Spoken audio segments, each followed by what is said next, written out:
This is what a landing is for. You walk in, the shoes got stuff on them, you take them off. I put them in in the corner. I was like, there they are. So consequently, the next day when I get up and I'm looking for my shoes, where do you think I'd look?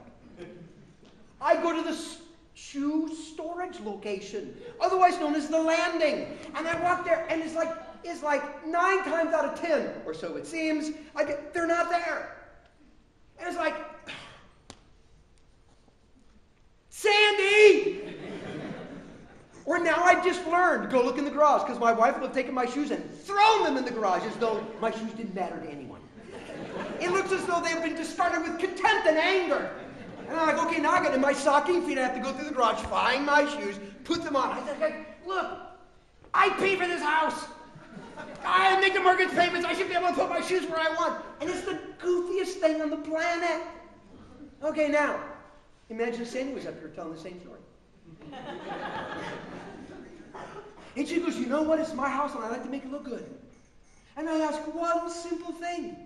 That we don't have these muddy shoes or wet shoes or sometimes smelly shoes on the landing. Can we not put them somewhere else?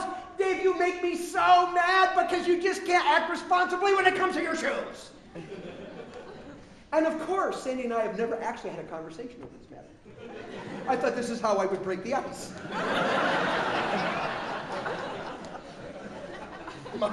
Might not be what a relational genius would do, but it's what I thought I could do.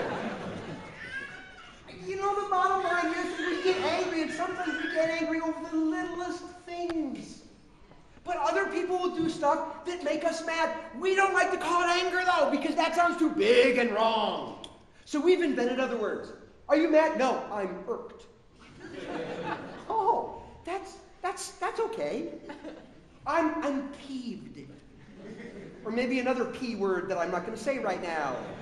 I'm irritated, I'm annoyed, I'm exasperated, and all those words like legitimate angry. No, not angry. But all these other words are just different labels for different levels of the same thing. And it's called anger. And God simply says, if you're in relations with other people, from time to time, those people will make you mad.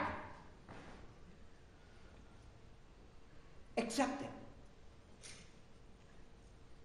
Here's a second observation I want to make from this passage. Or I just want to turn the slides off and go home. Oh, wait, stop it, David, stop it immediately. Back it up one. We're going to have some fun. What makes you mad? Just back it up to the slide before, Dave, all right? Did you get a 3x5 card when you walked in? Everybody pull it up. Because here's what I want to do. This would have been a horrible thing to have overlooked. Horrible thing to overlook. Here's what I want you to do.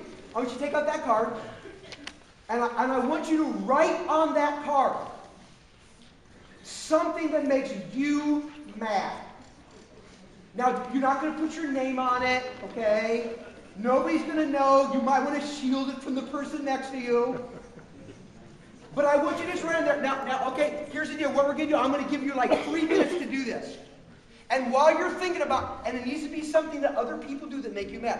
While you're doing that, I'm going to show you a little video that might spur some ideas of things that make you mad, all right?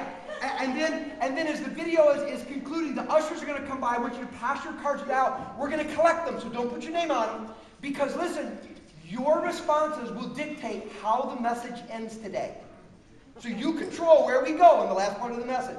So you write down the things that make you mad while we watch the video. Ushers will collect them, and then off we go. Okay, now do what I just did, Dave. Can you show me? People will make us mad. It's just mark it down. It's inevitably going to happen. Inescapable.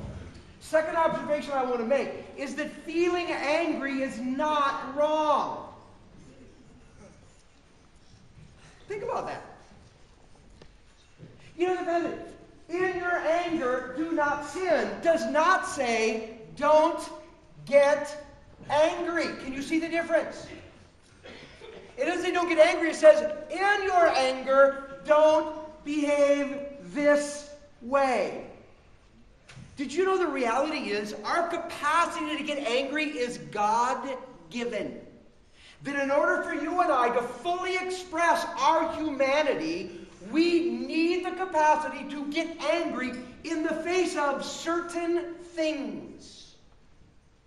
I would even go so far as to say that our inability to be angry at things we ought to be angry at does as much damage in our world as getting angry over things we shouldn't be angry at or expressing anger in inappropriate and unhealthy ways.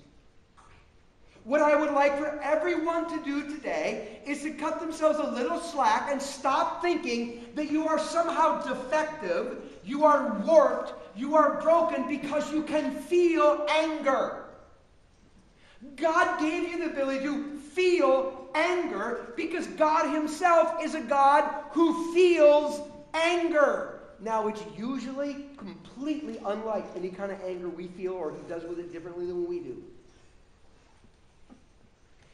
But if we want to be fully functioning human beings, having the human experience, be the people God intended us to be in the world, anger is an ally, not an adversary, if we know what to do with it. Which is really the third observation. We must know how to express our anger.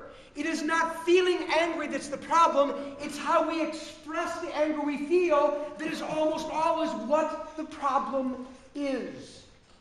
Which is why this passage goes on to outline how it is we are to express the feelings of anger we will inevitably have. So let's take a minute and do that. First of all, what are the wrong responses to anger? The first is blowing up. Be angry, but in your anger, do not sin. The word sin means to miss the mark. The idea here is this. In your anger, do not do things or say things that are wrong. Do not do things or say things that God would label as sin. Don't do them. Because when we express anger that way, our anger is damaging. When we do things that way, when we express anger that way, problems escalate. Problems compound. We've taken a bad situation and we've now made it worse because our expression of anger missed the mark. It's wrong. God said, don't do that, don't say that. But we did. Think about this example. It's the first example of anger in the Bible. It's found in the book of Genesis. It's found in the 4th chapter. The first 2 kids ever brought into the world the natural way, Cain and Abel. And the Bible says that the time came for both of them to bring an offering to God. The idea behind this is, this was the way they expressed their love and devotion to God. That's what the whole giving an offering to God thing meant. So it was time for them to express their love and devotion to God by bringing God something, a gift, an offering. And it says that Abel, he brought an offering, and his offering happened to be an animal, and was the very best of what he had. Cain also brought an offering.